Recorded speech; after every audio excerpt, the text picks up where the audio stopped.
Hello, everyone, and welcome back to another episode of Canny Crystals, the podcast. I hope that you're all well and having an amazing week so far. As you know by now, my name is Mart. I am your host, and this week I've got a guest on the show. So he's walked across fire with Tony Robbins. He's climbed sub-zero mountains with Wim Hoff. He's drank ayahuasca with Shamans, and he's even lived in a Buddhist temple for 2 years. He recently trained in hypnotherapy and started his own business, the High Performance Therapist. So please welcome Scott Lester Woods to the show. Scott, how are you? Yeah, very well, thanks, Mark. Really excited to be here. Oh, amazing. So basically, for everyone listening, when I was at that event, with Fern Cotton a couple of weeks ago, one of the nights, everyone had a party and there was a free bar. And we spent so long trying to get served, and the music was just too loud that you just couldn't talk. So we found this other bar on the top floor of the hotel instead. And Scott and his friend Mike came over to say hi, and we got talking. And I just thought that they would both make for really interesting guests. So, Scott, would you like to introduce yourself to the listeners and just tell us a bit about your journey, why you started the High Performance Therapist? Sure. So I would say with the hypnosis and hypnotherapy generally, I've been doing that, I think it's coming up to about 9 years now. Oh, wow. So it's been a while. I've trained with lots and lots of different hypnotherapists, trained lots of different modalities. But it started, I think, the way that most stories start, which is generally, especially with the wonderful world of comparison of social media, you look around and everyone's having an amazing life. And everyone seems to be having the time of their lives. Everyone seems to have the good genetics and the great brain. And I remember about 11, 12 years ago, I just thought, my brain must be broken. Like everyone else got the really, really good genes, got the great brain, and there must be something wrong with mine. And at the time, I didn't realize in it. Looking back, I now know that it was depression and anxiety, which sadly isn't that uncommon now. But I didn't realize that because even though there's a lot more awareness about mental health, I don't think the solutions are quite caught up. But even 12 years ago, you know as well as I do that depression and anxiety was still, no one really spoke about it. It was weird. It was very, very judged.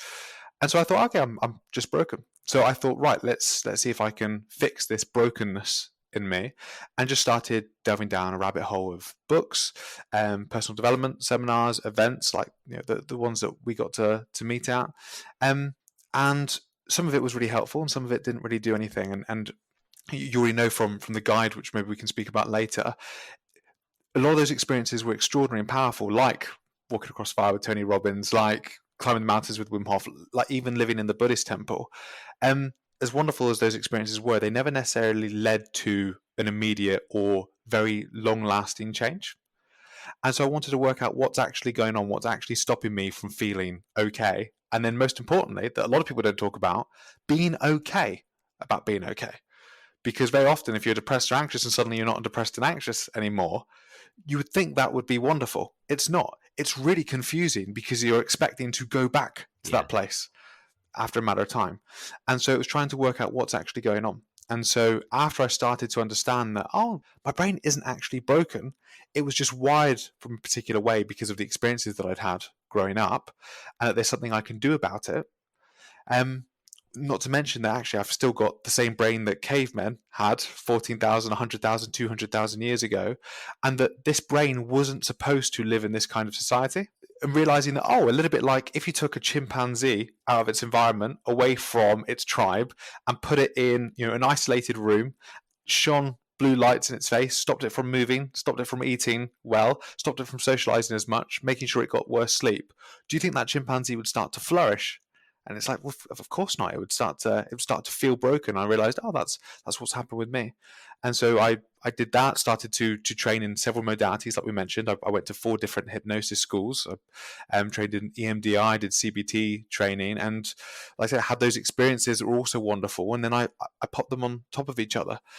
But the really interesting part, and if you want, I can explain why high performance therapy is different. High performance therapy itself, you said I recently became a hypnotherapist. I recently became a high performance therapist.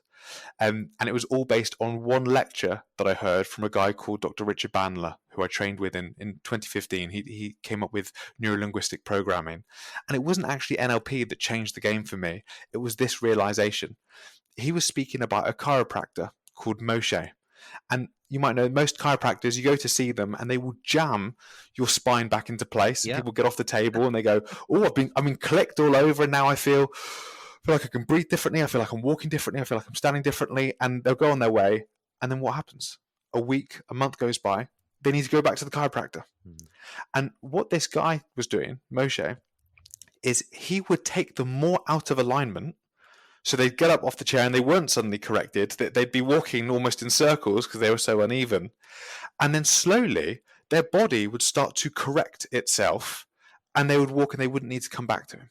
And I thought, that's really interesting. What if the body and what if the mind knows how to correct itself, and actually it doesn't need a therapist like me to be a chiropractor to jam things back into place? What if it just needs permission to go back to its state? Because I wasn't born with the feeling or the thought that I might be broken.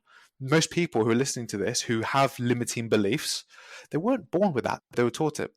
And so what if this is just a matter of unlearning those things? What if it's a matter of just taking someone back to their original baseline?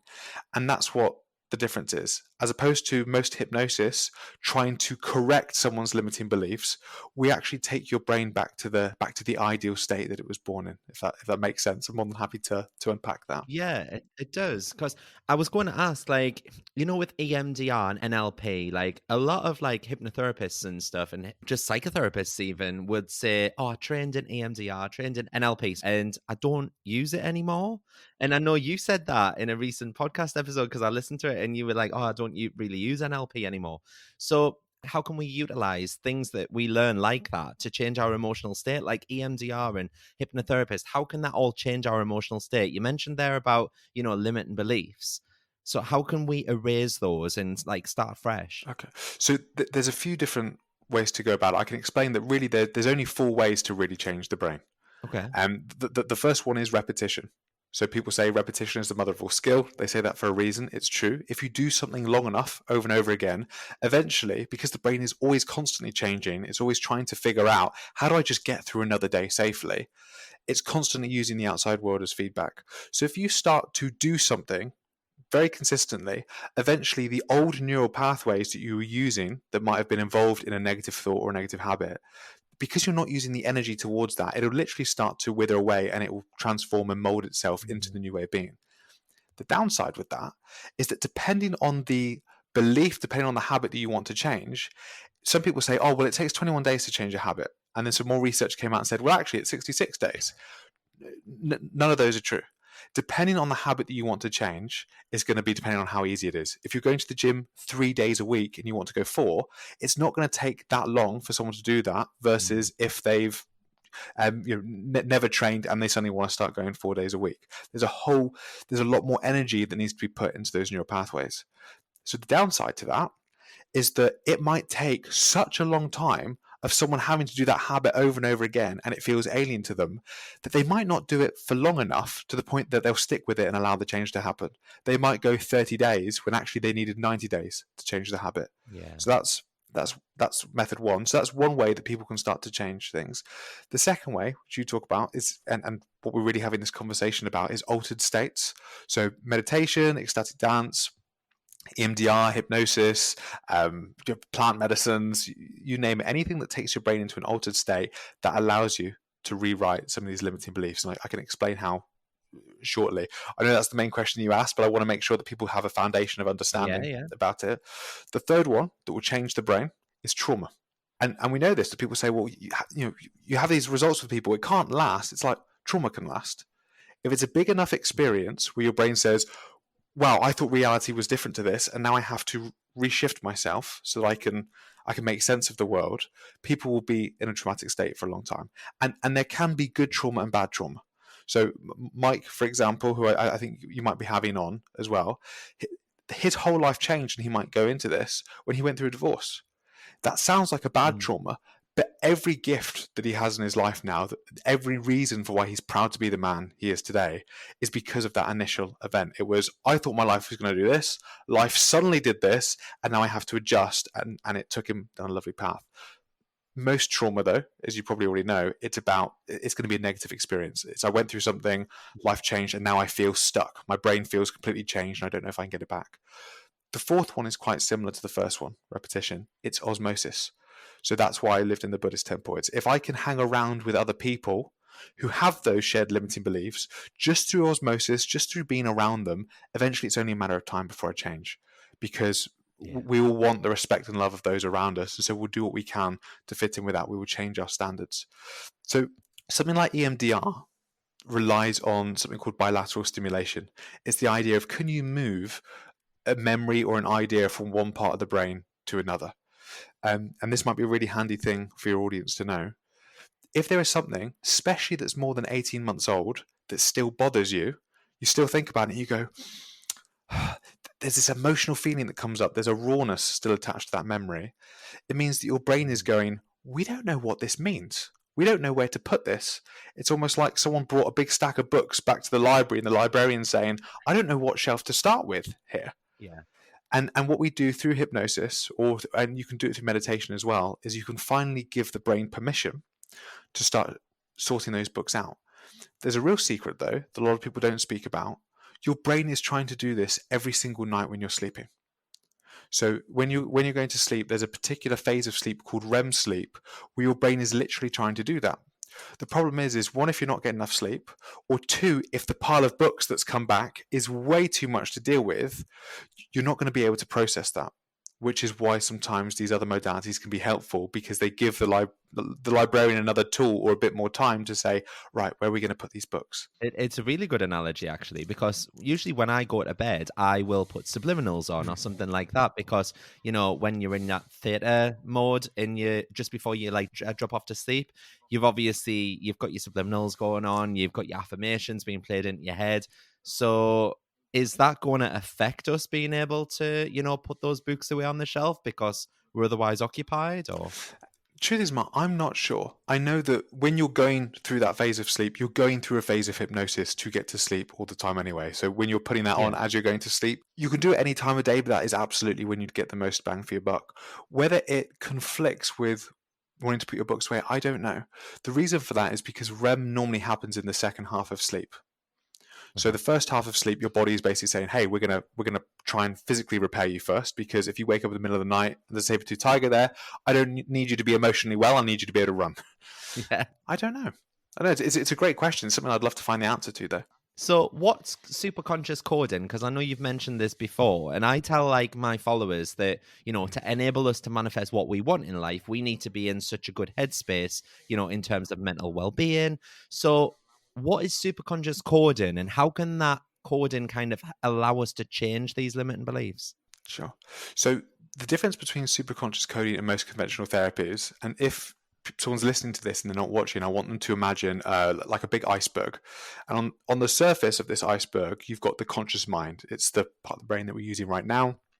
You can really only think about 7 things, plus or minus 2, when you're sort of consciously aware. But then below that, you've got the subconscious mind, or you've got the source, you've got the innate intelligence within your body that is responsible for 97% of your thoughts, beliefs, and actions. What most therapy does is, let's say we take counseling or psychotherapy, it's about saying, can we try and get stuff from the subconscious up past the surface to the top bit of the iceberg, so that we're consciously aware of why we're doing what we're doing. And when we talk about it, hopefully that's going to be able to change the direction to where we're going. What most conventional hypnotherapy will do is it will say, let's try and go into the subconscious and let's rewrite that program. Let's rewrite that limiting belief. You've got this limiting belief, let's change that. EMDR, you've got this memory, let's neutralize that. There's a downside to that, though, because what you're consciously aware of is so minimal compared to all the subconscious aspects. What I mean by that is someone can go to a counselor and every week a new realization will pop up. Meaning that when the hypnotherapist goes in to try and change a limiting belief, how do they know that's actually the right limiting belief to deal with? When someone says, I know why I feel this way because of this thing that happened when I was 8, how do you know that's the only memory? You're using the conscious mind in an attempt to be able to completely guide where you're going, but your conscious mind has no idea as to what's really down there. So what superconscious coding does is it says, hang on a second, there is an innate intelligence in your body, in your mind. So a newborn baby, when it's just a cell in the uterus and then it starts to replicate, no one knows. Why is it that when it's being replicated as the same cell, why is it that cell 16 up here knows later on to become part of a baby's head? why is it that this cell here knows to become part of a baby's foot? It's the information is spread throughout all of it. So why does this one know how to be different later on? No one really knows the answer. But the idea is that there is this innate intelligence in your body that knows how to make the blueprint of Mart, Yeah. that knows how to make the blueprint of Scott. And so that innate intelligence knows what harmony is for you and what disharmony is for you. It knows what ease is, and it knows what dis-ease is. And so what I do, what superconscious does, because I just refer to it as the superconscious, is we speak to that part and we say, hey, Mart's currently got these limiting beliefs. He might know some of the reasons. I certainly won't know all the reasons. We might know some of the limiting beliefs, but we won't know all the limiting beliefs. Can you go find all the memories related to this? Can you go find all the beliefs, all the parts? And this might be, I'm not sure if I believe in it, but this might be memories from a past life that we didn't know. It might be a part of the personality that we didn't even know existed. It might be a memory that you have no idea of because it's lost somewhere in the subconscious. We ask that to go find it all. And when that happens, that's when you can make true transformations, because that will know what to heal much better than you consciously do, much better than I would as an outside therapist. And so that's what superconscious coding does. It's speaking to that innate intelligence to say, hey, you know what harmony is for Mark much better than I do.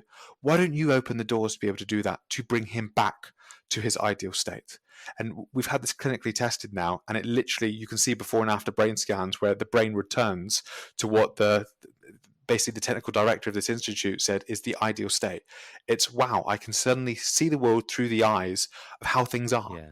And actually everything's okay. I'm no longer loaded with the baggage of the past, because this thing was able to find all the right places to put this books in the library for me. I find stuff like this fascinating, and I've always been like really, really interested in it way before I was interested in spirituality or manifestation or anything. So can you tell me then, Scott, like, how does neuroscience kind of link with the principles of manifestation? In terms of manifestation, as in, like, I'm not thinking like just sit there, wish for it, and it's going to drop out the sky, because shit like that just doesn't happen. Do you know what I mean? Like, but I always say to people, like, visualize it in your mind. If you can visualize it in your mind, it's possible. So that gives you a booster. And then you're obviously going to take that inspired action, because no one sat at the front of a marathon is going to imagine themselves winning unless they start moving the feet. Do you know what I mean? I'd say you've always got to put in that inspired action. Yes. You've always got to, meet the universe halfway, so to speak, and then you'll get to where you want to be. But I do think it's all to do with determination and focus and being motivated and getting yourself in the right mindset. So how does neuroscience link with that? So there's a few different avenues that we can go in with that. First of all, if I was to put you in an MRI machine, so magnetic resonance imaging, which basically looks at which parts of the brain are lighting up right now, and I said, Mark, I want you to imagine going into the kitchen, opening up the fridge door, and just looking and counting how many shelves you have. Mm-hmm. And then if you were to actually do it, the same parts of the brain would light up. So there is a sense that when you're visualizing that stuff, the mind can't really tell the difference between fiction and reality at that point. Which is why, by the way, people have the ability to feel anxious. Yeah. No one has ever felt anxious while just sitting there being present. It's impossible. The only way that anyone can ever feel worried, anxious, depressed is if there's a part of their mind that leaves the present moment, goes into a future that hasn't happened, that doesn't actually exist, play the worst case scenario, and then their body's starting to say, oh, that's happening now. Yeah. And the body starts to act. So what you're talking about, the neuroscience behind that, is the alternative to that. It's your body being able to accept that, oh, this isn't too unfamiliar to us, because we've kind of been here before, because our body and our brain has gone through the same steps. It's why when someone feels anxious about going to the party and then they go to the party and they actually feel anxious at the party, it's because the brain said, we knew this was coming. Yeah. And so the idea of being able to do that on the flip side of, well, no, I went to the party and I imagined what it was like just being in flow and having the best time of my life. When you go to the party, the brain has an extra permission to go, oh yeah, it's okay, we've done this before. I love hearing all this science. So I can tell you what happened in our before and after brain scans, if you liked. Yeah. So So I don't want to get too technical, but right now people might have heard of an ECG. So Mhm. basically a device that looks at the electrical rhythms of the heart. There is also something called an EEG or a QEEG machine, Yeah. and that looks at the electrical rhythms of your brain. And so right now, as we're having this conversation, Mark, you would see that there'd be a high level of an electrical rhythm called beta. When someone's in a really nice meditation, that they'd see another wave that's a bit slower, that would be an alpha wave. When people are in the shower and they suddenly go, oh, that's what I should do, it's because they're in a high level of alpha activity. Mm. Hypnosis is when someone's in sort of quite a deep level of what's known as theta. So it's almost like a really deep daydream at that point. And when you're asleep, you're going to get a big part of something called a delta wave. So when I'm working with someone, I want them to be really low alpha, theta, sort of in that really deep daydream where we get access to the subconscious. What we showed though, and this is something that I learned for the first time as we went through the experience, looking at sort of brain maps before and after, is not that we want to judge brain waves, so not that we want to say that there's good alpha waves and bad alpha waves, but when someone is worrying or when someone is daydreaming about the worst case scenario, they can still have levels of alpha. They Mhm. can be in a light trance, imagining the worst case scenario. But when someone is thinking about something really positive and they're completely present and they're in that light trance, just being able to open up their vision and see everything for what it is and just know that it's okay, you'll see an alpha wave, but there'll be a particular resonance to that wave that Okay. you don't get when someone's picturing something negative. No one knows why that is, but they do know that that is a distinct pattern. What we were able to do is we were able to increase that alpha resonance by 400% through this Wow. process, which you don't normally see unless you've been meditating for 20 years. And Mike was one of the people that we did this on 15 minutes. Mike will tell you himself, he can't really meditate. He doesn't like it. A lot of people who jump into meditation, it can be hell for the first 3 months. It Yeah. certainly was for me, because it's like, hey, do you fancy just sitting and being with all the shitstorm of your thoughts coming after you one at a time? Don't worry, it'll clear in 3 months. For a lot of people, they think, oh, that's really challenging. But this was able to take that brain state to a place of someone who's been doing this for 20 years. And that was with someone who couldn't meditate very well. So that seems to be what's happening in the brain, that the alpha resonance is just going through the roof, and that's allowing you to be able to see the world without the panic, because we're not being chased by saber-toothed tigers Yeah. anymore. Yeah. Actually, when you look around you in this moment, if you're able to listen to this podcast, you're safe. Yeah. And so for your brain to really connect the dots and go, oh yeah, we're okay right now, we can give ourselves the permission to be okay, that can be really powerful. It is kind of generational trauma, isn't it? And it's like just how Mm. we've evolved over the years, like you say, from caveman times, like to imagine this saber-toothed tiger being like in our face when we wake up, because that's what our ancestors probably had to deal with like many years ago. But Yeah. we've evolved from that now, but we've still got that generational trauma because we've carried it on. Can I touch back on what you said at the start about, living in a Buddhist temple for 2 years, drinking ayahuasca with shamans? What was all that like? And what did you learn from those? Because I know in reading your book, you said that you'd felt like you'd pissed the money up the wall from doing those experiences. So I just thought, like, surely you learned something about yourself. Yeah. No, you're right. I think it was a bit unfair. And I think I did also say in the book, these were wonderful Yeah. experiences. Like, they really were wonderful. But if a year went by and I look back, would I say, oh yeah, I'm a different person from that? And the answer was sadly no. And it took a while to have to admit that, by the way. Um, so I can talk you through both. So the Buddhist temple, that started because I went traveling. And I just learned to scuba dive, and I ended up being completely deaf, and I was stuck on this island in Thailand called Koh Phi Phi. It's near where they filmed Yeah. Yeah. The Beach with Leonardo DiCaprio.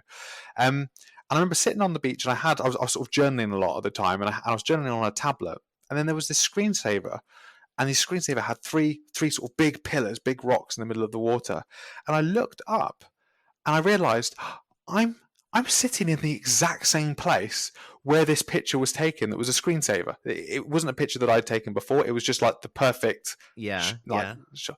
And I realised, oh no, I've travelled 7,000 miles, and I've brought the same miserable guy with me, because I'm in a like picture perfect destination. Most people would be at home working. They'd see that screensaver and they go, oh, I'd love to be there. Yeah. I am there, and I still feel absolutely miserable. And so I realised, okay, if I really want to change, it's got nothing to do with trying to just build the life I want. It's about trying to build the internal life that I Yeah. want as well. Yeah. And so I went back to the UK, and that's where I joined a Buddhist temple. I was very upfront, and I said, I'm not a Buddhist. To this day, I'm still not a Buddhist, but I'm fascinated by the philosophy.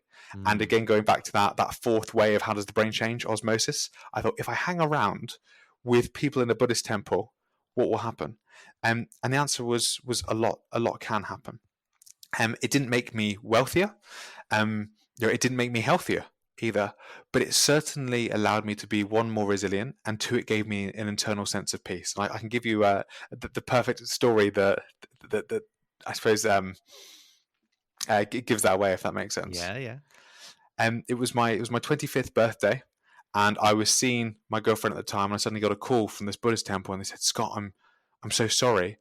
Someone's come into your room and they've stolen everything.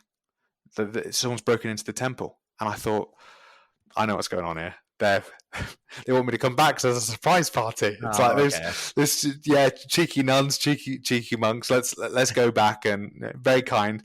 And so I went back, and I walked through the door, and I say to the main nun matri, I said, "Okay, you've got me. Where's the stripper?" And quick as a flash, she said, "He's in there dressed as a police officer." I went, "Oh, okay." So I walked in, and suddenly it turned out that I had actually been robbed. Pretty much everything had been stolen.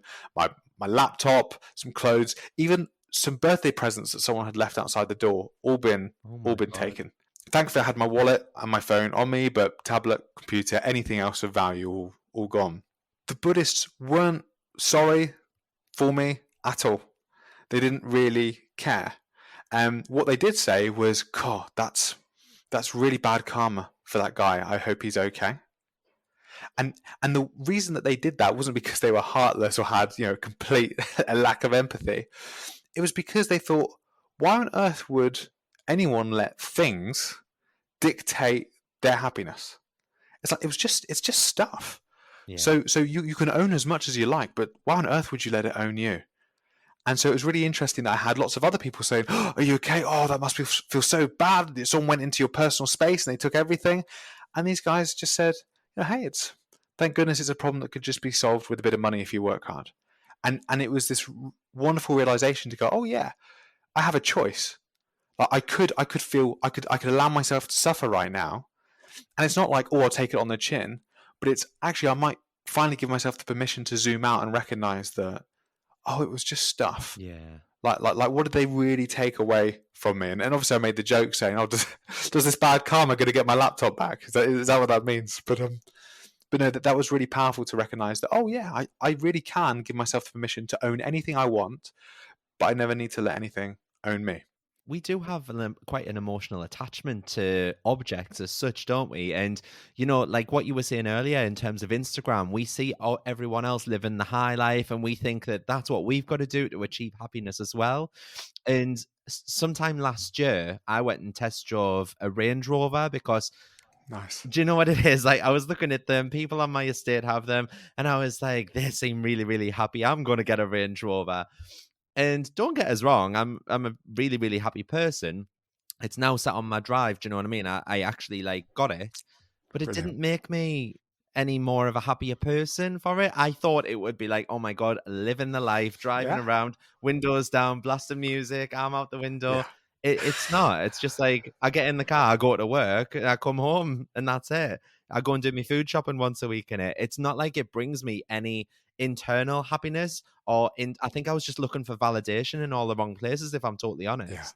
And it's so trite to say this, but even when people say, "That's it, I'm going to get the car, or I'm going to grow my business to this," there's this weird contract that one part of your brain has set up with another part of your brain, which is when this thing Mm. happens, because it's never the car that ever gave you that feeling, even when you test drove it. It No. was you that finally gave yourself the permission to say, "I'm going to be present and happy right now." Yeah. So there's this weird contract that a lot of people set up with themselves. I've absolutely done it before. I did it with my business when I said when I get to I think it was when I get to over 20K per month, I'm going to be so much happier. It's like not even close. If anything, it was quite a downer because it was just another enforcement of, oh no, it's only you that ever gives yourself that permission. Um, Yeah. and so it's really easy to get lost in that. That I know that money doesn't make me happy, or I know this thing won't make me happy, but but what if this thing does?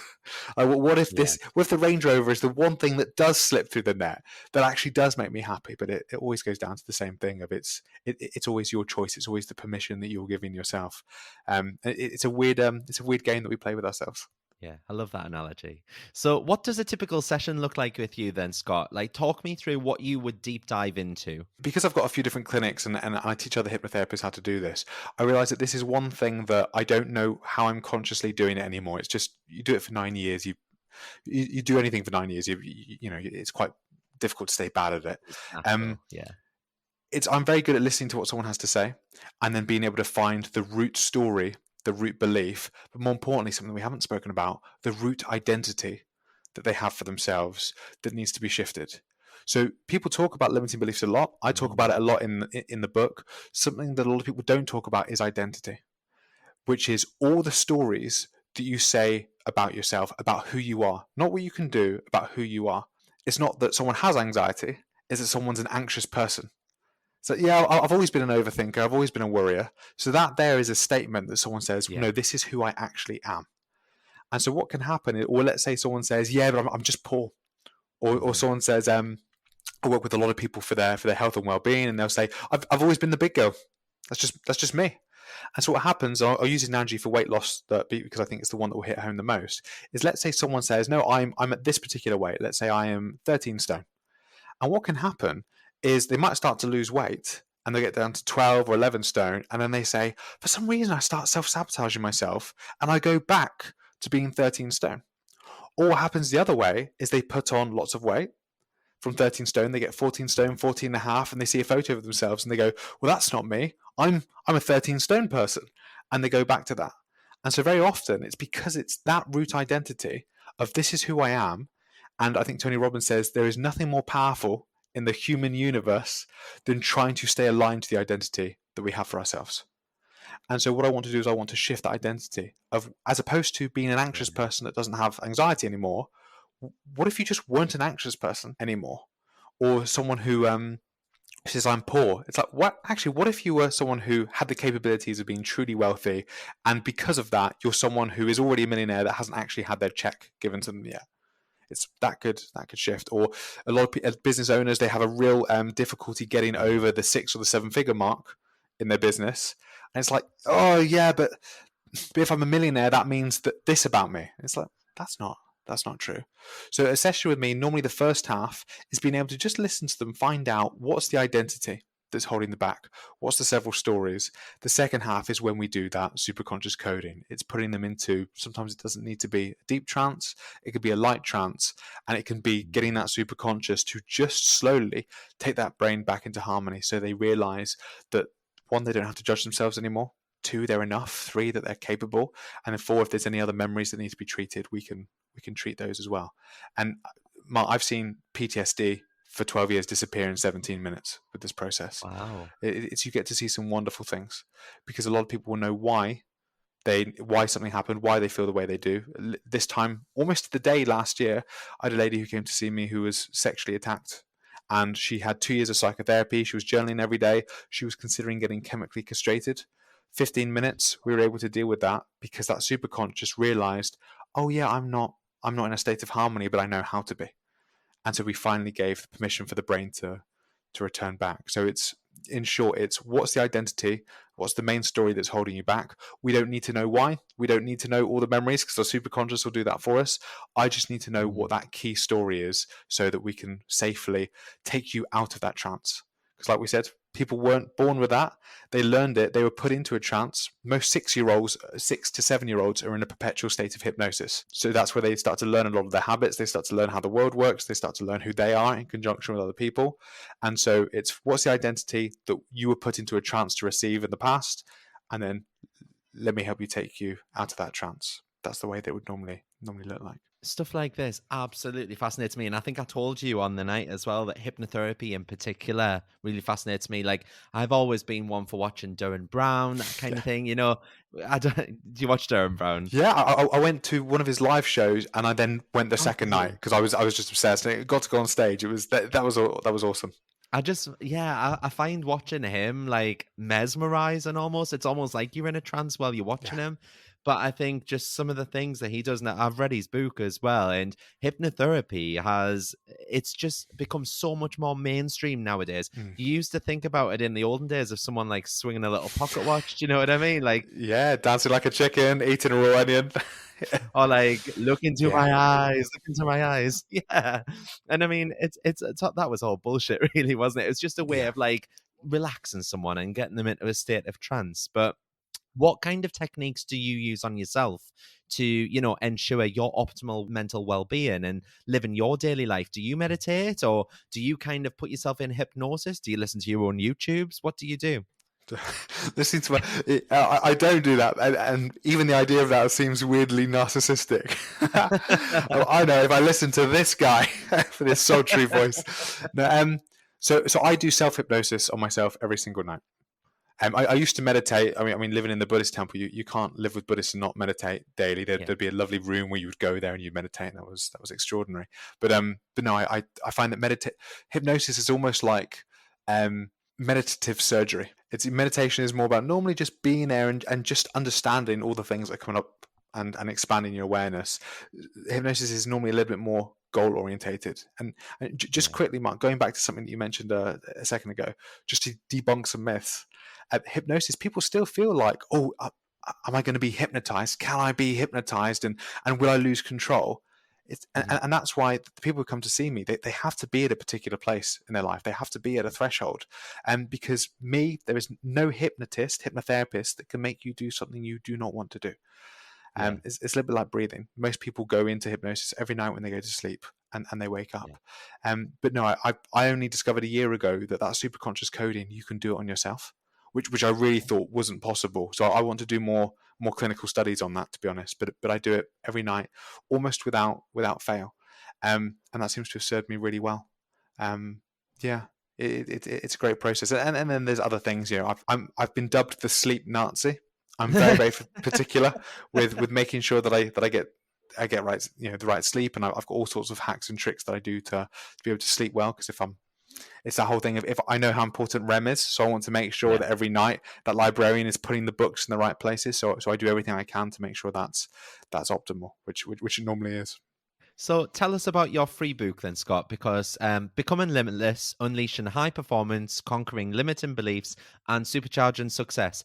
How did that come about? Because I read it last week. I really, really enjoyed it. I think it's only about 80 pages, isn't it? And I love that because I felt like I could get through it in one sitting. And most Yeah. of all, it's free, like I say. And I will pop the link in the show notes for this episode for people to have a read when they can. So how did it all come about, and what's it about? Sure. So the idea is, a lot of people wanted to know, okay, what are you doing and how does it work and is it possible? Because even there's a lot of people listening to this, Mark, who are listening to this, and they might find it interesting, but there's a part of them that's still thinking, yeah, but. Yeah. And so I wanted to be able to put something together that was actually valuable for someone, that could help them really understand, why aren't I where I want to be yet? And because there's lots of different theories out there, I've looked at a lot. I mean, I've delved into a lot of rabbit holes, from the scientific side to also the spiritual side with the Buddhist temple and the ayahuasca. And as I say at the beginning of the book, like we spoke about before the recording, so many people will buy a book and they'll go through the book thinking, there we go, I've read another book, and they'll put it on the bookshelf and they won't do anything about it. And so what I wanted to do is, I thought, well, I've done that with hundreds of books. Like hundreds of books I've read, and it became more about, how can I just read as many books as possible, because I'll feel smarter if I do that. Yeah. And so I thought, well, most books normally have like 3 great points in them, maybe only one that you will apply, and most people pay like £15 for that. So I thought, why don't I take the best of 450 books, 8 years of psychotherapy, and just distill it into a 40-50 minute read, like, so that every sentence, every paragraph has something that you can hopefully take away or understand, and also debunk some of the myths. Because a lot of people will read a book, or they'll read 10, or they'll read 100. I remember reading 300 and still realizing, oh no, nothing's changed. And people don't really know why that is. And so the idea was, how can I get something that's really short and digestible for someone, but also explains how they can really take the handbrake off their own life. Yeah. And so that was the reason for it. Can I give something that's, that will take you a tenth of the time to read, but give 10 times the amount of value and charge nothing for it? Absolutely loved it. Like I say, I read it last week, and I just loved that you could read it all in one sitting. And I know I'm kind of that person that I buy book after book after book, and they'll sit there on my bedside table until I end up just putting them on a shelf because I'm like, oh, I just don't have time for this. Kind of wish that there was a way that you could just extract everything, like you were saying, and just inject it straight into your veins. And it's kind of like Yeah. what this book does. It just takes all the best bits, like you were saying.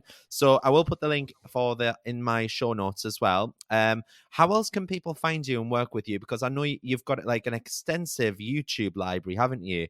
Yeah. So what I would say is, obviously working with me one-to-one is normally very expensive for a lot of people. So I don't have superconscious coding free out there, just because frankly it needs to be really personalized to actually do what you want it to do. But I do have 100 free hypnosis tracks that people can look at on YouTube that's more conventional, really nice visualizations. They can take advantage of that. They just type in Scott Lester Woods into YouTube, they'll be able to find those tracks immediately. Type in Scott Lester Woods into Instagram, you'll find a lot of content there as well. ScottLesterWoods.com, you can probably see the pattern here. So just my name, you'll be able to find me, and hopefully there'll be something free that you can grab and again find as valuable as Mark did. Amazing. I watched the Manifest Wealth one yesterday on YouTube, and I think I must have drifted off about 10 minutes in, but that might have just been me being hypnotized. And I woke up just as it was ending, Yes. and I took this great big yawn, and I was like, oh, when you just feel like an energy boost. Yes. I felt so lethargic all yesterday, and it just gave me such a huge energy boost. So if nothing else, it did that.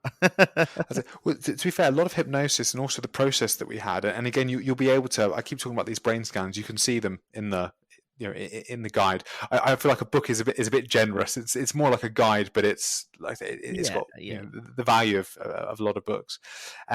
Is that when you're feeling quite lethargic, that delta wave that we spoke about, you're going to see a lot of that at the very front of your brain. Mm-hmm. This basically just makes that disappear. Yeah. So when people wake up, they feel sort of alert and refreshed, and they feel like, oh, I feel like I've had a power nap and I'm ready to go now.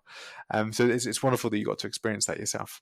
Well, Scott, thank you so much for coming on the show. I really do appreciate you being here. And for anyone that is wanting to find out more information on Scott, you can see all of his details in the show notes for today's episode.